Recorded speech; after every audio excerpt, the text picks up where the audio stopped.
Hi guys, my name is Kitty and you're listening to What's Good. And if you tuning in on my YouTube channel, welcome back to Kid Unite. Okay, selamat kembali ke episod Mistik. Alright, episod kali ini aku akan ceritakan kisah-kisah di dalam perkhidmatan negara, okay, ataupun NS.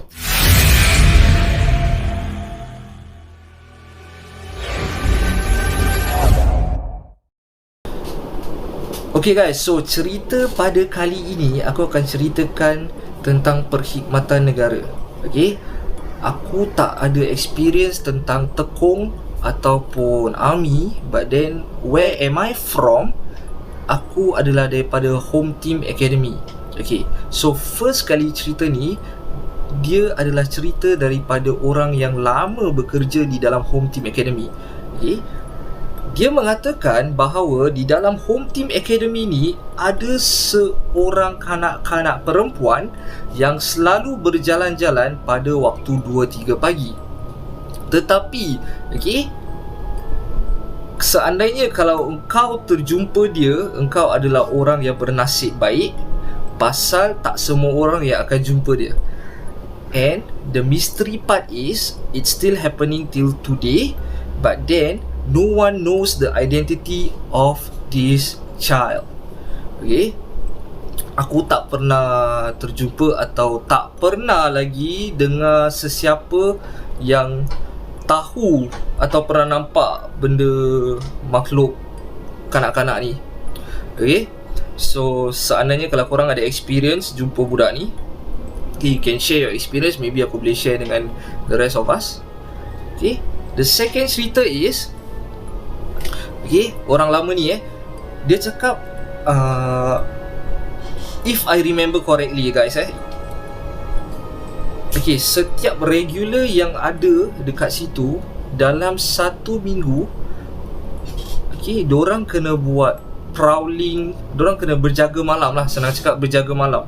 Okay, so bila dorang berjaga malam tu, to make sure semua budak-budak NS ni dah tidur pada waktunya. At least kalau tak tidur pun ada berada di dalam bang masing-masing lah. Dia mengatakan, okay, suatu hari tu dia tengah buat dia punya rounding. Okay, rounding diorang pun setakat berjalan je to make sure everyone is in the bunk after the lights off. Okay, so what he saw was, dia cakap dia nampak daripada jauh guys, ada benda bergerak. Okay, jadi dia pun diri di sana, tapi benda tu bergerak ke arah dia. Jadi dia pun berhenti dan melihat ke arah tu lah, jadi benda tu.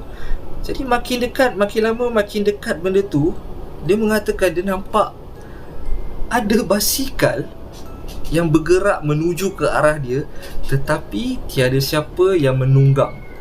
Okay, so this is the second story yang dia ceritakan. Basikal berjalan sendiri. Okay, antara korang percaya tak percaya, okay, korang nilaikan sendirilah. Okay, so the third story, okay, kisah ni pun very very common. Okay, very common is because aku ada seorang squad mate, okay, yang mengatakan bahawa bila pada waktu malam dia terdengar tengah buat drill practice. Okay, drill practice tu yang korang tahu yang left right, yang macam mana korang nampak kat Hari Kebangsaan, okay, National Day. Okay, he said that he heard that, and dia bila terjaga dari tidur tu, dia terdengar benda tu. Dia check jam pun, jam dah menunjukkan dalam 3.30 pagi gitulah. Okay, jadi besoknya dia curious sangat. Dia pun tanya aku punya field instructor. Okay, and field instructor aku pun macam kagum lah dengan dia, macam pasal dalam banyak-banyak tu dia seorang yang dengar. Okay, okay, so itu adalah first 3 cerita yang common. Satu adalah kanak-kanak, satu adalah basikal yang bergerak, lagi satu adalah orang yang membuat drill practice lah, okay, ataupun tengah baris. Okay, that is the most common NS stories if you guys ever heard about it. Okay, and also guys, okay, ada pula lagi satu kawan ni, tapi dia sama intake dengan aku, tapi dia di lain blok lah, setelah cakap lain blok lah. Okay, dia mengatakan satu hari ni, kalau korang tahu, dulu sebelum ada Malam Seram, ada MJ12, okay, Misteri Jam 12, yang dikendalikan oleh yang ternama KC Champion.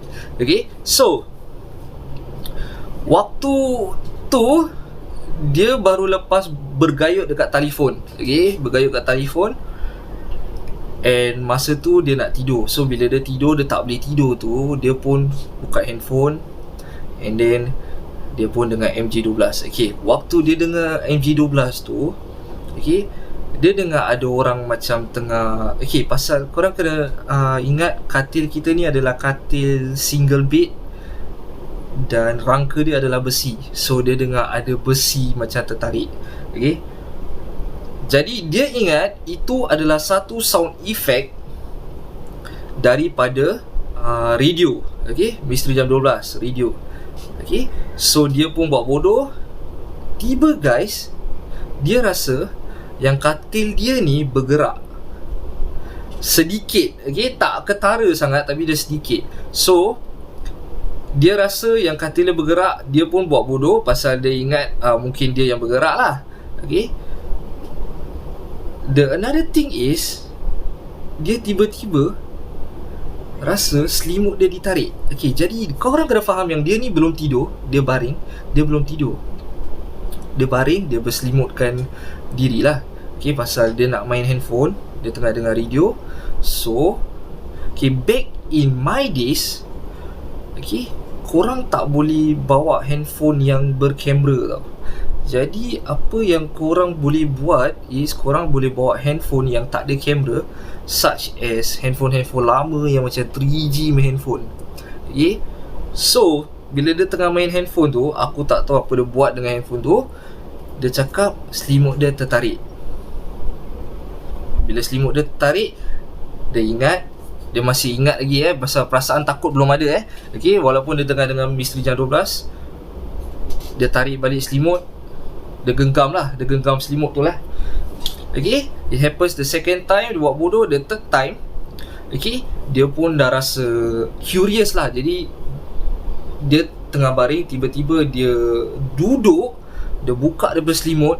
Guys, dia cakap dia nampak ada lembaga, okay, yang betul-betul berada di depan katil dia, sedang menyangkung nak tarik selimut dia.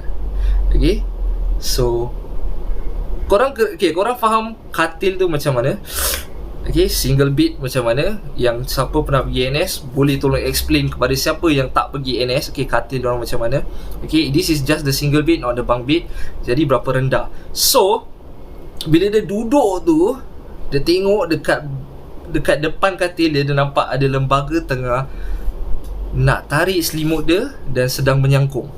Okay, apa yang dia buat seterusnya adalah dia ambil selimut tu, dia campak ke arah lembaga tu. Lepas tu dia cuba sedaya upaya untuk tidur. Okay, so guys, so cerita yang terakhir ni aku akan ceritakan, okay, adalah cerita pengalaman sendiri. Okay, which I find it very lucky. Kenapa aku cakap lucky atau bernasib baik is because tak semua orang akan experience benda ni. Okay, so aku guys, bila kat dalam HTA tu, tak banyak benda yang korang boleh buat tau. Okay, jadi sebelum lights off, aku dah akan berada di atas katil. Okay, kadang-kala sebelum lights off aku dah tertidur guys. Okay, so aku ada seorang teman atau member ni, okay, yang tidur opposite aku. So satu kali ni dia kejut aku. Satu hari ni, okay, aku tak ingat hari apa, dia kejut aku. Dia cakap, "Kid, teman aku pergi toilet." Okay, jadi aku pun cakap, okay lah, jom pergi toilet. So bila sampai pergi toilet, okay guys, aku namakan kawan aku ni Afat Okay, Afat ni adalah seorang yang gila bola. Lagi satu, dia adalah seorang yang very fugitive lah. So apa benda yang dia nampak ni, okay, dia akan buat benda tu jadi bola. Okay, dia maksudnya dia akan tenang-tenang lah. So aku kena explain kat korang pasal pintu bang kita pula. Okay, pintu ni dia boleh buka daripada dalam saja. Okay, jadi seandainya kalau kau daripada luar kau nak buka pintu, kau nak masuk dalam bank ni, okay, kau perlukan kunci untuk kau buka pintu. Kalau tak, dia tak boleh unlock. So there's only one way in, is to use the key, ataupun orang dari dalam nak kena buka. So bila kita pergi toilet tu, kita nak kena letak door stopper dekat pintu, okay, sandal pintu tu. Jadi the first thing is, bila dia pergi toilet, aku pun ikut. Okay, dia ni very cheerful lah. So dalam perjalanan pergi toilet tu, aku rasa dalam, tak jauh lah guys, dalam 100 meter gitu. Okay, dia berbual dengan aku. Aku pun dah tak ingat what's the conversation about. Okay, aku ingat dia berbual. Lepas tu dia masuk toilet, aku masuk toilet. Okay, dah habis, keluar. Okay, so bila keluar tu guys, dia jalan depan aku. Jadi jalan-jalan, tiba-tiba dah nak sampai ke bank tu. Macam aku cakap, dia ni seorang yang very fugitive and gila bola. Sampai depan pintu tu, okay, dia lari masuk. Lepas tu dia ambil tu door stopper. Dia sudah timbang tu door stopper. Okay, dia timbang. Lepas tu aku pun dah groggy, malas, okay, dah ngantuk. Aku terus pergi tidur. Dia dah habis timbang. Lepas tu dia tutup pintu lah. Okay, so easy to say dia akan buka pintu, dia tutup pintu lah. Okay, then bila aku tidur, aku ingat sebelum aku tidur tu aku tengok jam dalam pukul 12 lebih lah. Okay, after that guys, bila aku tidur, aku dikejutkan sekali lagi oleh ni Afat.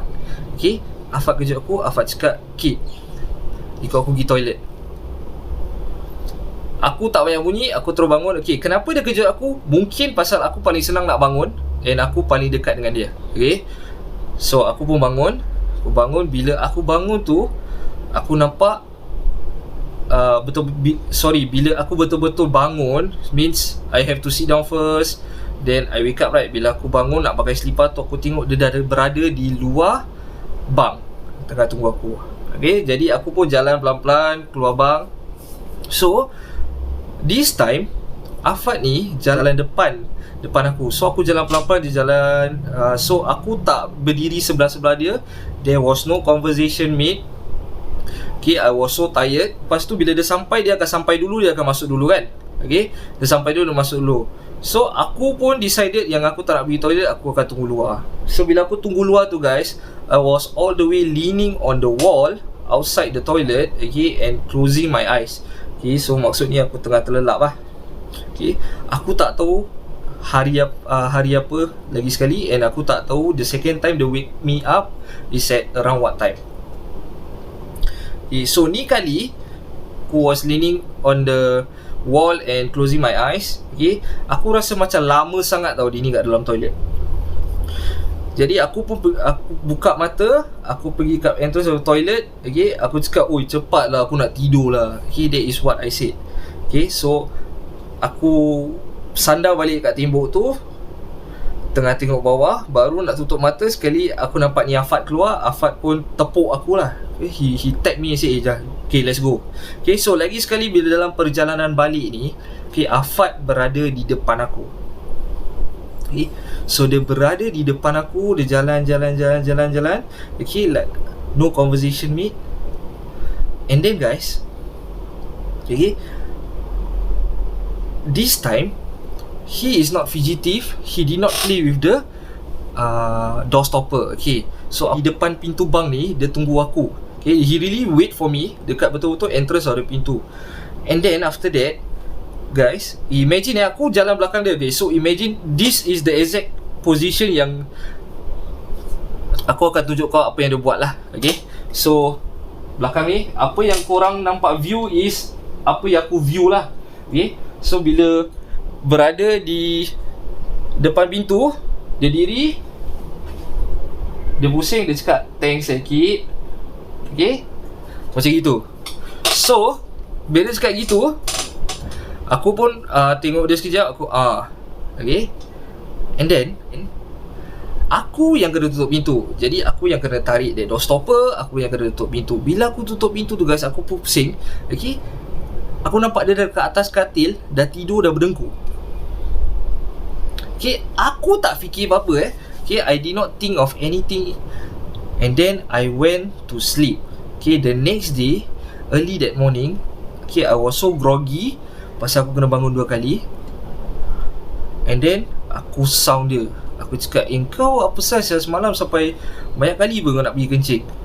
Dia tengok aku, Dia cakap aku bangun sekali je. Okay, lepas tu aku cakap, ya ke sekali? 2 kali lah aku cakap dia gitu. Dia cakap, tak, sekali je. Dia cakap, kau tak ingat ke aku main door stopper, aku timbang door stopper? Dia cakap, alah, lepas tu kau kejut aku lagi. Dia cakap, tak, all the way aku tidur lepas tu.